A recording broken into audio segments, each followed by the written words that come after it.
Il s'agit d'une période un peu méconnue des amateurs des capitales de Québec.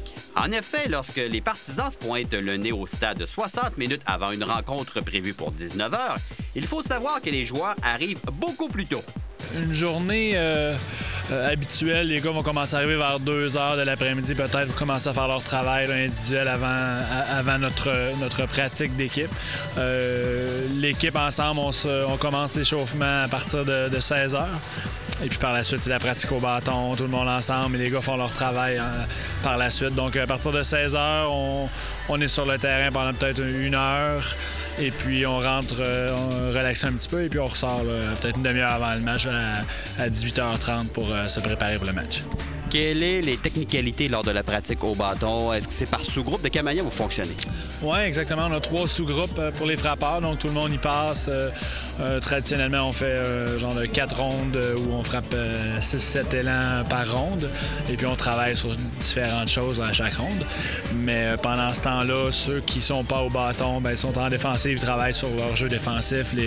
Les lanceurs, eux, à part se raconter des histoires dans le champ, ils ramènent les balles et ils font le boulot plate. Par ailleurs, les Capitales aiment bien faire un peu différent lors de la pratique au bâton. C'est rajouté ici à Québec seulement, je pense. Je sais pas, c'est influencé fortement par la place, par l'influence du hockey. Mais c'est ça, c'est pas fréquent. C'est la seule équipe que j'ai vu faire ça. Vous avez besoin de faire ça tous les jours quand même? Oui, parce que le baseball étant ce que c'est important de prendre beaucoup d'élan chaque jour pour rester prêt, garder son élan un petit peu à date, si on veut. Donc, les frappeurs n'aiment pas ça, sauter une journée ou deux. Là. Des fois, une journée, c'est une chose, là. Des fois, un repos quoi, pour une raison ou une autre. Là. Mais c'est important pour un frappeur professionnel de prendre le plus d'élan possible à chaque jour. On voit les frappeurs prendre des élans. Nous regardons les joueurs d'avant-champ exécuter fréquemment des relais. On pourrait croire que le baseball est le sport de prédilection quand il s'agit de répétition.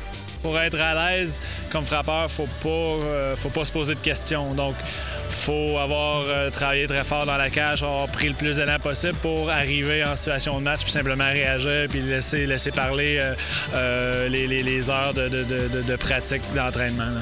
Est-ce que défensivement, tu travailles certaines choses des fois avec des joueurs? Oui, absolument. C'est un petit peu leur responsabilité à ce moment-ci de prendre du volume, de prendre beaucoup de roulants aux positions où ils sont. Mais occasionnellement, on va fortement suggérer à un joueur en particulier d'en prendre un petit peu plus ou de travailler sur telle et telle chose. Donc, c'est un petit peu notre rôle là, de les guider dans certaines choses comme ça. De plus, les lanceurs doivent participer à l'échauffement, spécialement celui ayant débuté le match précédent. Exact, c'est le lanceur partant de la veille qui est toujours le shagger qu'on appelle, qui est le gars un petit peu mis en punition, qui ramasse toutes les balles et qui ramène les buckets au lanceur de la pratique.